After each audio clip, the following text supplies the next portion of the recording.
Morning. Today is the 19th day of the month Menachem of on the Jewish calendar. And this week's Torah portion is a Torah portion of Rabbi.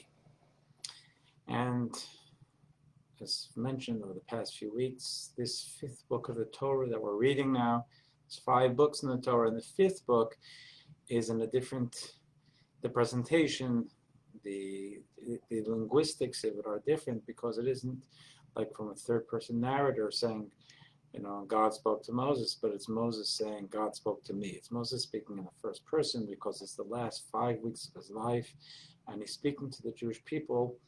It's on one level, it's a historical recap, but it's really seen as guidance for the future, because he knows he's going to die in the desert. They're going to cross over into the promised land, into what we call real life. And it's really framed, and the commentators have written about this for millennia. It's framed as, in a way, there's a rebuke there. Now, that word is a little strong for me, because Moses is also framed as a loving parent. And a loving parent, there's a wistfulness of the separation he's going to have, the physical separation he's going to have when he passes away, and not be able to be with his children, to be with his flock as they cross into the land.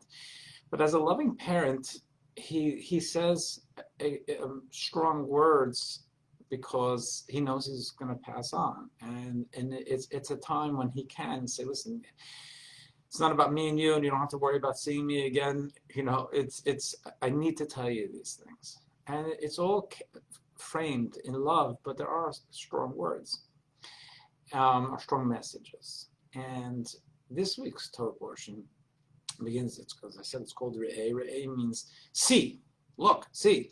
And when he says this, I've put before you life and death, blessing and curse. In other words, it's 40 years we're together in the desert. You have a Torah. Torah gives you a perspective on life, and that life is for you an opportunity for you to lead constructively, productively, in the way God intended you to be of service to the world, to do mitzvahs, and to lead a blessed life, spiritually and materially. And then you have another choice. And the choice may look appealing in short term, but it's not good for your soul, and it's not even good for your body, ultimately. And so he's saying there's good and not good, there's virtue and the opposite. But then it says, then there's a blessing and curse. It's for your own good to do the right thing. And some commentaries point out that this itself is a bit of a rebuke. Because if you think about it in our lives, you're raising children, and you say, you do that, you'll get a reward. Do that, you go to bed early, whatever it may be, or you're not going to get that PlayStation you want. We use reward and punishment, or consequences, to we actually use self-interest, a child's self-interest, as an inducement and motive, because they're kids.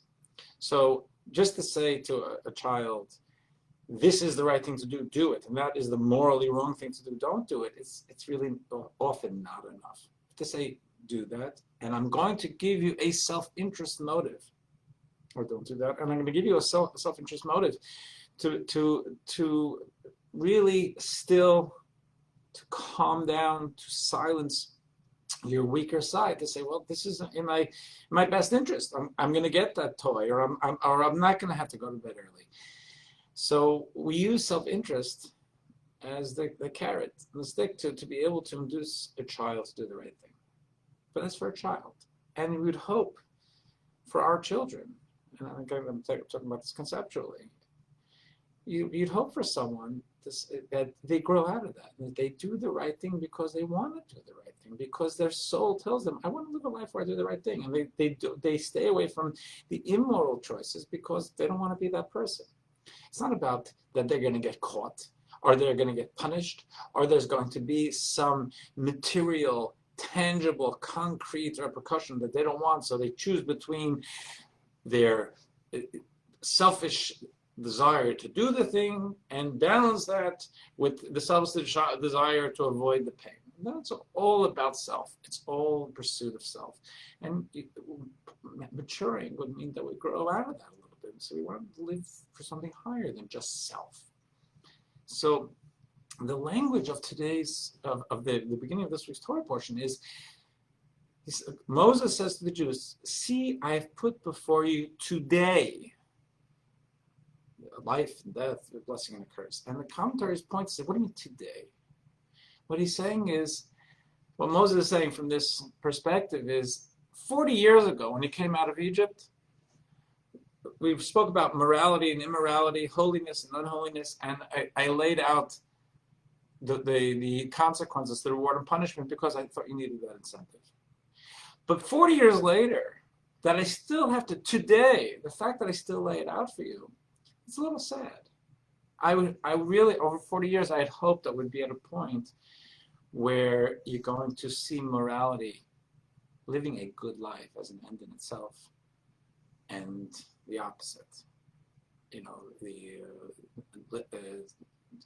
stay away from a life without that meaning, because you just don't want to be that person. So it's a bit of a rebuke, and it's a common to human nature for all of us going forward in history. There is that part of us which it's just there. It's our self-interest. And Moses tells the Jews, as they cross into the promised land, into the future, Moses tells us today is, you can do better. Think about the right thing to do. Think about the right way to live. And pursue that because it's the right way to live. The inducements, the personal gain, it's all temporary stuff. And we want our kids to be above that. And we want it for ourselves, and we can. Moses believed in us. We can do better. The Rebbe always believed in humanity, that we can do better. And I think we each have to believe in ourselves. We can do better. Have a great day.